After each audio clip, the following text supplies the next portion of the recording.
नमस्कार दोस्तों, स्वागत है आपका। आज हम बात करने वाले हैं ग्लोबल इनोवेशन इंडेक्स यानी कि वैश्विक नवाचार सूचकांक 2023, जिसे दरअसल अभी हाल ही में जारी किया गया। आज के इस वीडियो में जानेंगे ग्लोबल इनोवेशन इंडेक्स क्या है, कौन सी देश इस सूचकांक के अंतर्गत शीर्ष स्थान पर रही, ठीक है, इसके अलावा भारत की रैंकिंग क्या रही, वगैरह वगैरह बहुत सारी चीज़ें आज के इस वीडियो में जानने के लिए। लेकिन इन सबके पहले अगर आप इस चैनल पर नए हैं तो आप चैनल को सब्सक्राइब कर सकते हैं इसी तरीके के इन्फॉर्मेटिव कंटेंट के लिए। तो आइए चलिए बिना ज़्यादा समय लिए वीडियो को शुरू करते हैं। सबसे पहले जानते हैं सुर्खियों में क्यों है। दरअसल अभी हाल ही में वर्ष 2023 के लिए जो ग्लोबल इनोवेशन इंडेक्स है इसे जारी कर दिया गया। ध्यान रखना, यह इसका 16वां संस्करण है, ठीक है। इसे प्रतिवर्ष जिनेवा बेस्ड वीपो यानी कि वर्ल्ड इंटेलेक्चुअल प्रॉपर्टी ऑर्गेनाइजेशन के द्वारा जारी किया जाता है, ठीक है। अब ये जो वीपो है यानी कि जो वर्ल्ड इंटेलेक्चुअल प्रॉपर्टी ऑर्गेनाइजेशन है, दरअसल में ये एक यूएन की स्पेशलाइज्ड एजेंसी है, ठीक है, जिसका मुख्यालय जो है, इसका हेडक्वार्टर जो है वो कहाँ है, दैट इज़ इन जिनेवा, ठीक है। इसका हेडक्वार्टर जिनेवा में है। इसके साथ ही साथ ये भी ध्यान रखना है कि जो वीपो है, ठीक है, इसकी स्थापना 14 जुलाई 1967 को की गई थी, ठीक है। 1967 को इसकी स्थापना की गई थी। इसके अलावा इसके वर्तमान में जो महानिर्देशक हैं इनका नाम है डेरेन टैंग, ठीक है। डेरेन टैंग इनके जो वीपो है इसके वर्तमान में महानिर्देशक हैं। वापस आते हैं इस रैंकिंग पे। तो ये जो सूचकांक है, ठीक है, यह सूचकांक प्रतिवर्ष कुल 132 अलग अलग देशों की अर्थव्यवस्थाओं को इस सूचकांक के अंतर्गत शामिल किया जाता है।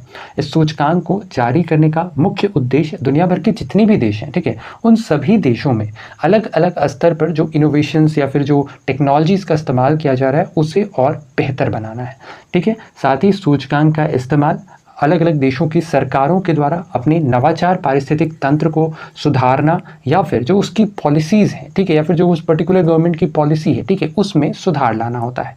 बात करें इस रैंकिंग की तो इस रैंकिंग के अंतर्गत एक बार फिर से शीर्ष स्थान पर स्विट्जरलैंड रहा और ये लगातार 13वीं बार है जब इस सूचकांक के अंतर्गत स्विट्जरलैंड शीर्ष स्थान पर रहा है, ठीक है। इसके अलावा इस सूचकांक में दूसरे स्थान पर स्वीडन, तीसरे स्थान पर यूएस, चौथे स्थान पर यूनाइटेड किंगडम और 5वें स्थान पर सिंगापुर रहा है। इसके अलावा 6वें स्थान पर फिनलैंड, 7वें स्थान पर नीदरलैंड, 8वें स्थान पर जर्मनी, 9वें स्थान पर डेनमार्क और 10वें स्थान पर रिपब्लिक ऑफ कोरिया रहा है।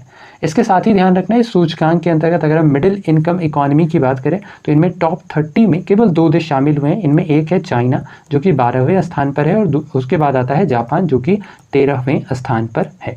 इसके साथ ही बात करें इस सूचकांक में आखिरी के 3 देशों की, तो आखिरी के 3 देशों में बुरुंडी 130वें स्थान पर, नाइजर 131वें स्थान पर और अंगोला 132वें स्थान पर रहा है।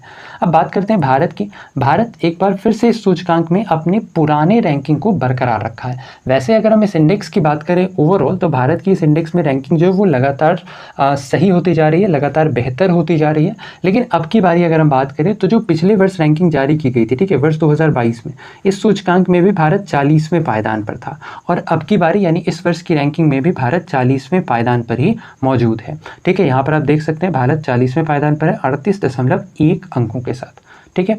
इसके साथ ही अगर हम थोड़ा सा और पीछे जाएं यानी कि हम अगर बात करें वर्ष 2021 की तो वर्ष 2021 के सूचकांक में भारत 46वें पायदान पर रहा था। वहीं वर्ष 2015 में, ठीक है, भारत 81वें स्थान पर था इस सूचकांक में। तो अगर इस रिस्पेक्ट में देखें वर्ष 2015 से 2023 में तो 81वें पायदान से भारत अब 40वें पायदान पर पहुंच गया है। भारत के पड़ोसी देशों की बात करें तो इनमें चाइना 12वें स्थान पर, पाकिस्तान 88वें, श्रीलंका 90वें स्थान पर रहा है। वहीं सूचकांक में बांग्लादेश 105वें पायदान पर और नेपाल 108वें पायदान पर रहा है। तो ये था हमारा आज का ये वीडियो जिसके अंतर्गत हमने बात की ग्लोबल इनोवेशन इंडेक्स 2023 के बारे में।